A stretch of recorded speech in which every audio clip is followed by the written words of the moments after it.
everyone, I am Anisha. I am presenting here my documentary video is from NCERT book Physical Education class 6th.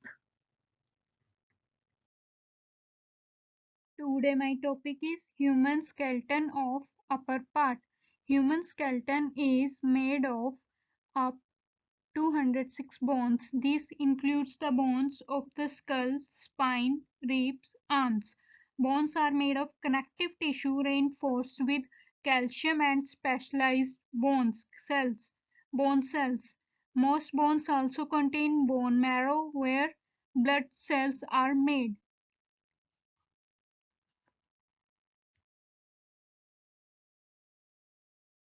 Skull. Skull is a collection of bones which encase the brain and give form to the head and face.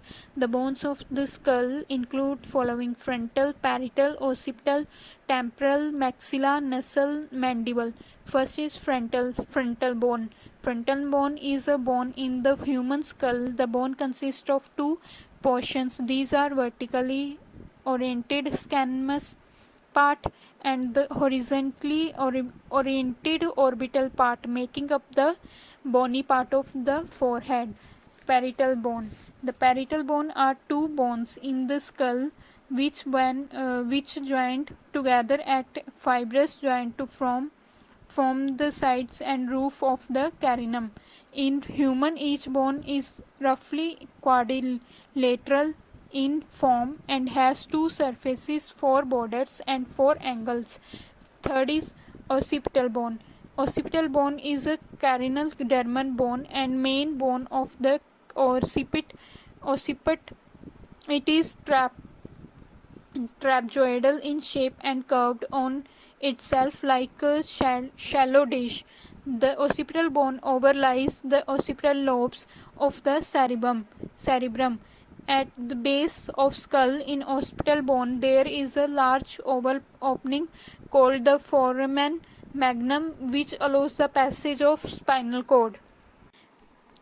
Next is temporal bones. Temporal bones are situated at the sides and the base of the skull and lateral to the temporal lobes of the cerebral cortex.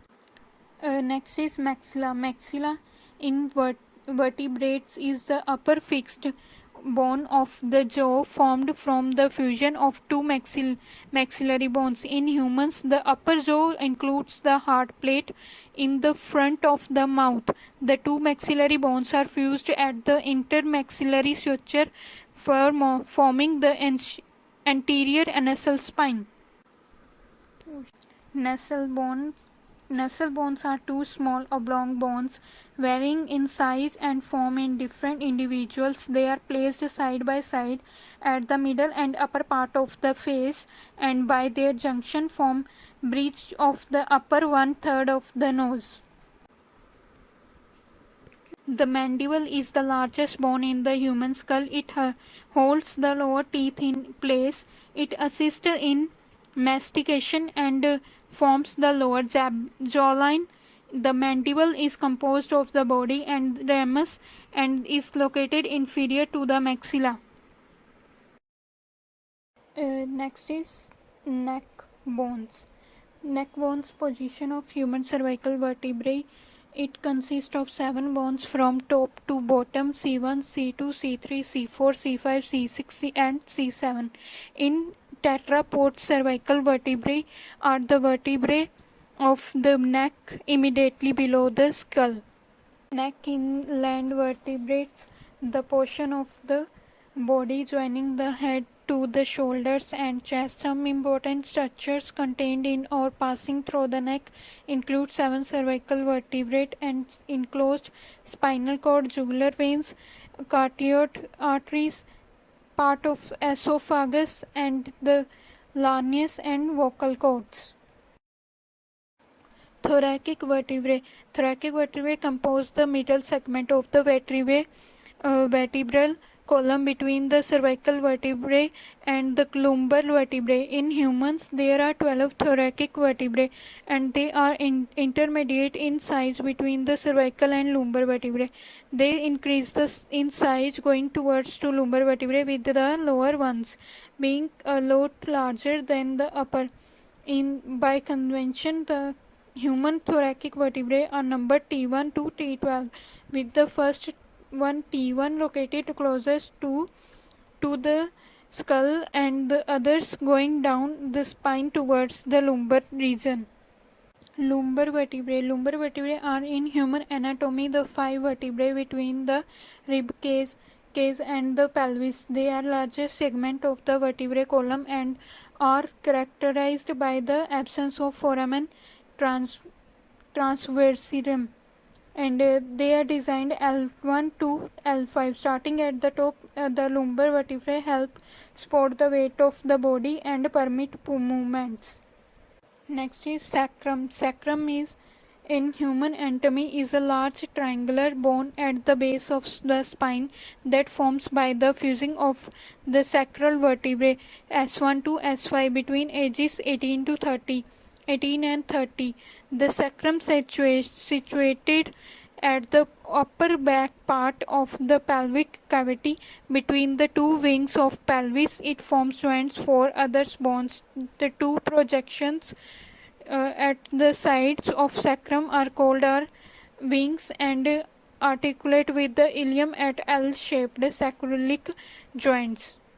The coccyx is the final bone in the vertebrae column that surrounds the spinal cord. Sternum is a bone that's located in the middle of your chest. It's also sometimes referred to as a breastbone. Your sternum protects the organs of your torso from injury and also serves as a connection point for other bones and muscles. Next is humerus. Humerus is a long bone in the arm that runs from the shoulder to the elbow. It connects the scapula and two bones of lower arm, the radius and ulna, and consists of 3 sections. The humeral upper extremities consist of a rounded head, a narrow neck, and 2 short processes. Next is ulna. Ulna is one of 2 bones that make up the forearm, the other being the radius. It forms the elbow joint with the humerus and also articulates with the radius both proximally and distally. It is located in the medial forearm when the arm is in the anatomical position. It is larger of 2 forearm bones. Next is metacarpal bones. Metacarpal bones or metacarpus from intermediate part of skeletal hand located between the phalanges of the fingers and the carpal bones of wrist, which forms the connection to the forearm.